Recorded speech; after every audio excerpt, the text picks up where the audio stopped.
بسم اللہ الرحمن الرحیم۔ باتیں میڈیا کی کے سلسلے کا یہ 120واں پروگرام ہے، اور جو کتاب پچھلی قسط میں یعنی قسط نمبر 1 میں ہمارے زیر مطالعہ آئی تھی اور تعارف کے لیے آپ کے سامنے پیش کی گئی تھی، اس کتاب کا نام تھا مولانا مودودی کی نثر نگاری۔ بھارت کے صوبے بہار کی رانچی یونیورسٹی سے پی ایچ ڈی کرنے والے ڈاکٹر امتیاز احمد کی یہ کتاب ہے، بلکہ ان کے پی ایچ ڈی کا مقالہ ہے۔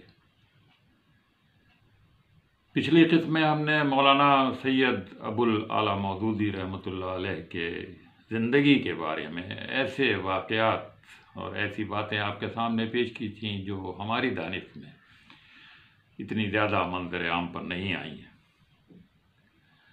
آج براہ راست اس قسط میں یعنی قسط نمبر 2 میں اس سلسلے کی ہم مولانا کی نثر نگاری پر ہی بات کریں گے۔ اگلی قسطوں میں پھر کچھ اور موضوعات پر بات ہوگی۔ گزشتہ صدی میں بر صغیر ہند و پاک کو اردو کے بڑے بڑے ادیب اور انشا پرداز عطا ہوئے۔ اگرچہ یہ سلسلہ 19ویں صدی میں ہی شروع ہو گیا تھا اور اس خطے پر انگریزوں کے تسلط کی وجہ سے صاحب دل اور مستقبل میں جھانکنے والے زعما نے آنے والے حالات کی پیشگوئی شروع کر دی تھی، لیکن 20ویں صدی کا پہلا نصف ایسا دور ہے جس میں علامہ اقبال سمیت بے شمار نابغہ روزگار نے اس علاقے کے مسلمانوں کو جگایا اور ان میں آزادی اور خود مختاری کی روح پیدا کی، بلکہ بیدار کی کہنا زیادہ صحیح ہو۔ انہی نابغہ حضرات میں مولانا مودودی تھے۔ مولانا گوناگوں خوبیوں اور صلاحیتوں سے متصف تھے۔ ان کی ایک مدبر، ایک مصلح، ایک رہنما، ایک بلند پایہ عالم اور اسکالر و خطیب کی حیثیت سے ساری دنیا واقف ہے۔ لیکن یہ ساری خصوصیات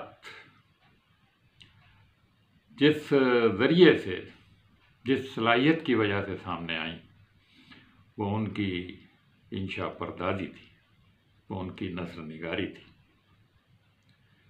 تھوڑی بہت شاعری بھی انہوں نے کی، لیکن بہت ہی تھوڑی سی۔ وہ ایک عمدہ صحافی اور سوانح نگار، ترجمہ نویس اور مکتوب نویس تھے۔ ان سارے شعبوں میں ان کی جو تخلیقات ہیں وہ پڑھنے سے قابل ہیں، اور ایک دنیا نے ان کو پڑھا ہے اور ایک دنیا نے ان پر عمل کیا ہے اور ان کو فالو کیا ہے۔ لیکن ادب اور ثقافت سے تعلق رکھنے والے نہ صرف ان کی نثر نگاری کی تعریف و تحسین کرتے ہیں، بلکہ اس کے وہ حد درجہ معترف بھی ہیں۔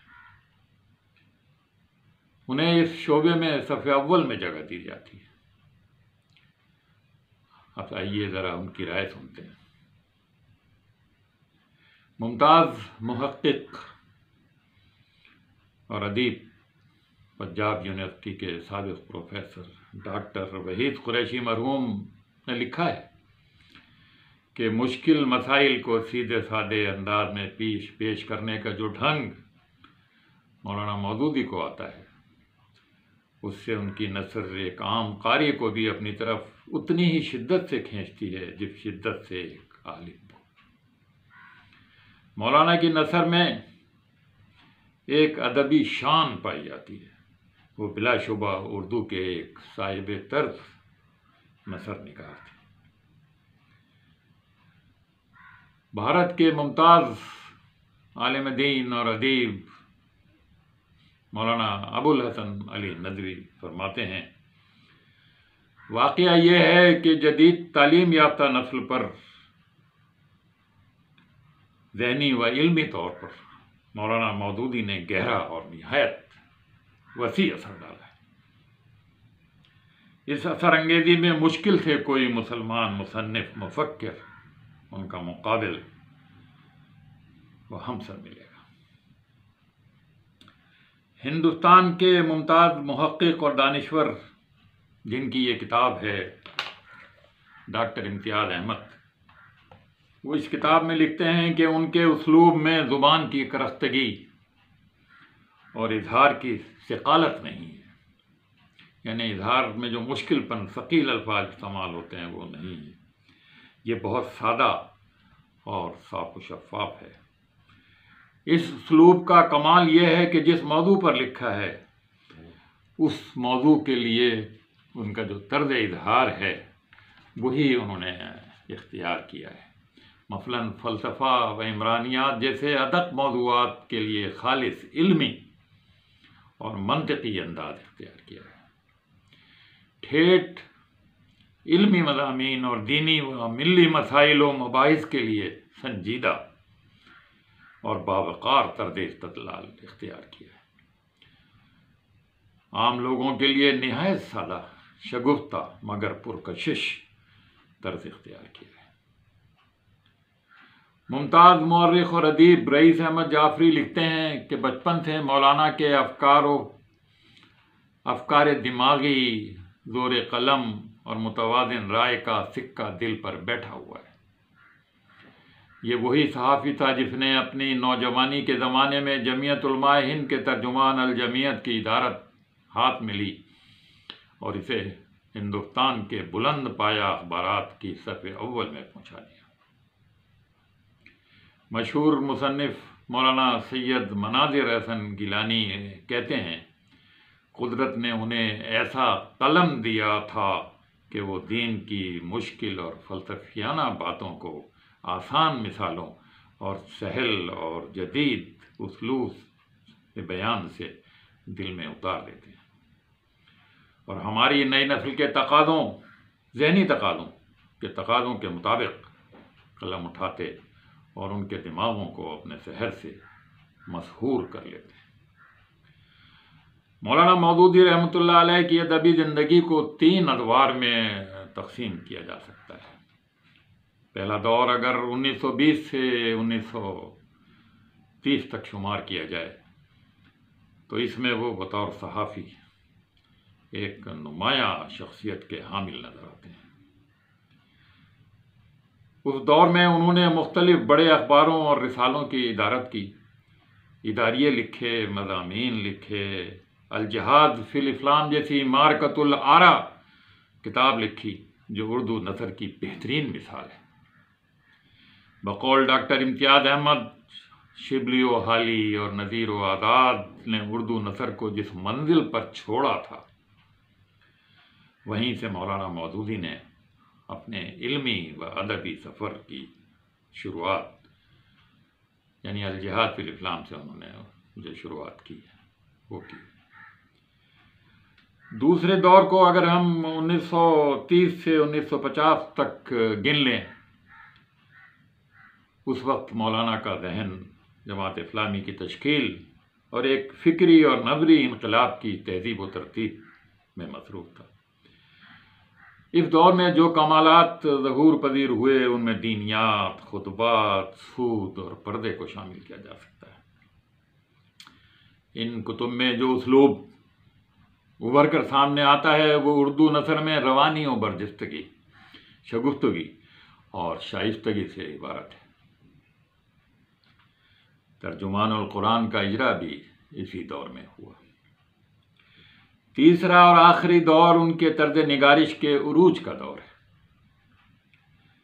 اس دور میں خلافت و ملوکیت اور تفہیم القرآن جیسی عظیم الشان تصنیفات سامنے آئیں۔ تفہیم نے لاکھوں افراد کو یہ بتایا کہ قرآن پاک ان سے کیا کہتا ہے۔ یہ صرف پڑھنے کے لیے نہیں، عمل کرنے کی کتاب ہے۔ اس دور میں خصوصاً اور پہلے 2 ادوار میں ہندوستان بھر سے ہزاروں افراد نے مولانا کو خطوط لکھے. مولانا نے ان کے جو جوابات بھیجے وہ اپنی شگفتگی، شائستگی، برجستگی اور استدلال میں اپنی مثال آپ تھی. ان مکاتیب کو اردو ادب کا سرمایہ کہا جا سکتا ہے. اب تک 10 کے قریب مجموعے ان کے مکاتیب کے شائع ہو چکے ہیں، مگر اب بھی خاصی بڑی تعداد ایسے خطوط کی ہے جو غیر مطبوعہ ہیں، مختلف لوگوں کے پاس ہیں. ان کو کوئی جمع کرنے کا کام کرے تو یہ بہت بڑا کام ہے. مولانا مودودی کی ایک حیثیت سوانح نگار کی بھی تھی. انہوں نے بہت سے مشہور افراد اور مشاہیر کے بارے میں مضامین لکھے ہیں. ان میں علامہ اقبال اور مولانا محمد علی جوہر بھی شامل ہیں. مولانا نے اپنی آپ بیتی بھی لوگوں کے افراد پر لکھنی شروع کی تھی، مگر دیگر مصروفیات کی وجہ سے اور ایک خاص وجہ سے وہ اسے مکمل نہ کر سکے. یہ صرف سن 1936 تک کے حالات تک محدود رہی. خود مولانا نے اس کی وضاحت کی ہے. وہ لکھتے ہیں کہ میں نے جب کبھی اپنے دل کو ٹٹولا، یہی محسوس کیا کہ اس کام میں مجھے اپنا وقت صرف نہیں کرنا چاہیے. مجھے اپنے وقت کے استعمال میں اب اور بھی زیادہ کفایت شعاری برتنی پڑ رہی ہے، کیونکہ زندگی کے دن تھوڑے ہیں اور اپنے مقصد زندگی کے لیے ابھی بہت کام کرنا باقی ہے. مولانا کو اندازہ ہو گیا تھا کہ اب ان کی صحت جواب دے رہی ہے، اور انہوں نے وضاحت میں یہی بتایا ہے کہ میں نہیں سمجھتا تھا کہ اس تھوڑی سی بقیہ عمر کا حصہ میں اپنے حالات لکھنے کے لیے چھوڑ دوں. دوسرے لوگ لکھیں گے. دوسرے لوگوں نے لکھے، موٹی موٹی کتابیں آئیں. مولانا نے اپنی ابتدائی زندگی میں، صحافیانہ زندگی میں ترجمہ نگاری بھی کی ہے.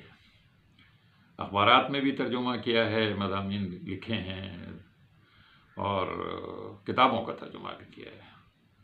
حیدرآباد دکن میں جب ان کا قیام تھا تو انہوں نے 2 عربی کتابوں، ابن خلکان کے کچھ حصوں اور عربی فلسفے کی ایک مشکل کتاب الحکمت المتعالیہ فی اسفار العقلیہ کے 4 سفروں میں سے 2 آخری سفر ان کا ترجمہ بھی کیا ہے.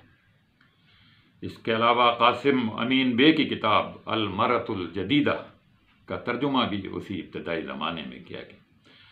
بدقسمتی سے یہ ترجمے ضائع ہو گئے اور اب کسی کے پاس شاید موجود ہوں، لیکن پتہ نہیں کہ کس کے پاس ہیں.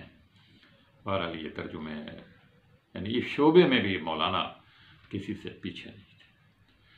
یہ تھی مولانا مودودی رحمۃ اللہ علیہ کے بارے میں مولانا مودودی کی نثر نگاری کے نام سے لکھی گئی کتاب کی قسط نمبر 2. انشاءاللہ قسط نمبر 3 میں جو اسی کتاب کے حوالے سے ہوگی، کچھ نئی باتوں کی طرف، نئے زاویوں کی طرف اشارہ کیا جائے گا. اب انور سعید کو اجازت دیجیے. اللہ حافظ.